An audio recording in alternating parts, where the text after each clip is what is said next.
बिस्मिल्लाहिर्रहमानिर्रहीम अस्सलाम वालेकुम। आज हमारी वीक 3 की क्लास नंबर 2 है। ठीक है। और लास्ट क्लास में हमने ऑब्जेक्ट ओरिएंटेड पढ़ा था और आज की क्लास के हमारे मेन टॉपिक होने वाले हैं constructors, encapsulation and access modifier. इनका जो मेन गोल है वो ये है कि इनके थ्रू हम अपने डेटा को कैसे प्रोटेक्ट करेंगे और एक प्रोफेशनल डिज़ाइंस की तरफ कैसे जाएंगे। तो आज हम मूव को कंटिन्यू करेंगे और आज देखेंगे कि ऑब्जेक्ट्स कैसे इनिशलाइज हो रहे हैं और उनके डेटा को कैसे प्रोटेक्ट किया जा रहा है एक प्रोफेशनल सी शार्प कोड के अंदर। और लास्ट क्लास में हम ऑब्जेक्ट ऑलरेडी बनाना सीख चुके हैं, जो कि एक बेसिक सा कोड आपके सामने लिखा हुआ है। इसके बाद लास्ट क्लास का थोड़ा सा अगर क्विक रिकैप किया जाए तो क्लास जो है वो एक ब्लूप्रिंट होता है जिससे हम ऑब्जेक्ट बनाते हैं। ऑब्जेक्ट जो है एक रियल इंस्टेंस है क्लास का। ठीक है। जिसको हम न्यू के कीवर्ड से बनाते हैं। प्रॉपर्टीज स्टोर्ड ऑब्जेक्ट प्रॉपर्टीज जो है वो डेटा को स्टोर करती हैं। ठीक है। ऑब्जेक्ट का डेटा स्टोर किया जाता है जैसे कि name, as, marks.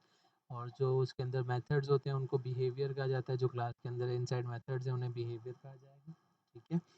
And list of objects फिर हमने बनाना सीखा था कि एक लिस्ट के अंदर हम कैसे मल्टीपल ऑब्जेक्ट्स को पुश कर सकते हैं। आज की क्लास का जो हमारा गोल है वो क्या ये है कि कंस्ट्रक्टर्स क्या होते हैं और उनको क्यों इस्तेमाल किया जाता है। डिफ़ॉल्ट कंस्ट्रक्टर और पैरामीटराइज कंस्ट्रक्टर और कंस्ट्रक्टर ओवरलोडिंग क्या है ये पढ़ना है आज हमने।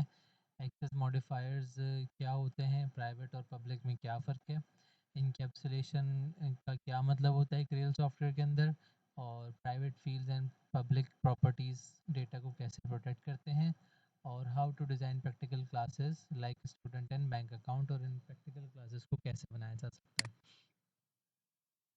प्रॉब्लम क्या है, प्रॉब्लम विदाउट कंस्ट्रक्टर हमारे साथ क्या होता है कि object is created first and data is assign later later on. अच्छा होता क्या है कि अभी जो हमने लास्ट क्लास में ऑब्जेक्ट इस तरीके से बनाया था वो हमने क्लास यूज़ की और ऑब्जेक्ट इस तरीके से हमने डिक्लेयर किया और फिर बाद में जाके हमने उसमें डेटा इंसर्ट किया। तो ये एक हमारी पहली प्रॉब्लम क्या है कि ऑब्जेक्ट हम पहले बना लेते हैं और डेटा हम बाद में लेटर ऑन असाइन करवाते हैं उसमें।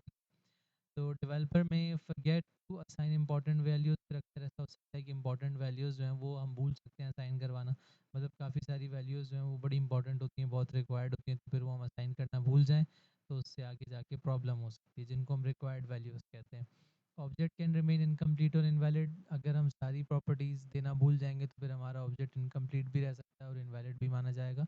This approach becomes risky in larger programs. और ये वाली जो अप्रोच है छोटे प्रोग्राम्स में तो इतना इम्प्लीमेंट नहीं करती, लेकिन जो बड़े प्रोग्राम्स वहाँ पे ज़्यादा रिस्की काउंट की जाती है। दिस अच्छा constructor help initialize required data immediately. Constructor से ये फ़ायदा होता है कि इनिशियली बिल्कुल स्टार्ट में जैसे आप ऑब्जेक्ट बना रहे होंगे उसी वक्त आप अपने ऑब्जेक्ट का डेटा भी असाइन करवा देंगे। ठीक है। अच्छा अब हम देखते हैं कि कंस्ट्रक्टर बेसिकली होता क्या है। Constructor name is exactly the same as class name. Constructor का जो नाम होगा वो सेम एज क्लास नेम होगा। अगर आपकी क्लास का नाम स्टूडेंट है तो आपके कंस्ट्रक्टर का नाम भी स्टूडेंट ही होगा। Constructor has no return type, not even void. Constructor की कोई रिटर्न टाइप नहीं होती। कंस्ट्रक्टर भी एक तरह का मेथड है, याद रखें। और हमने पढ़ा था कि हर मेथड की रिटर्न टाइप होती है और जिसकी कोई रिटर्न टाइप नहीं होती उसको हम वॉइड मेथड कहते हैं और उसके साथ हमें वॉइड लिखना पड़ता है।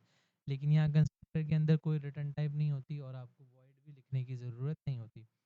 It runs automatically when new object is created. ये खुद ही ऑटोमेटिकली एग्जीक्यूट होता है जैसे आप एक नया ऑब्जेक्ट बनाते हैं, न्यू का कीवर्ड लिखते हैं।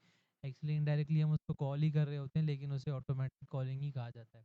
It is commonly use to initialize object data. ये जो है आमतौर पे डेटा इनिशियलाइज करने के लिए इस्तेमाल किया जाता है।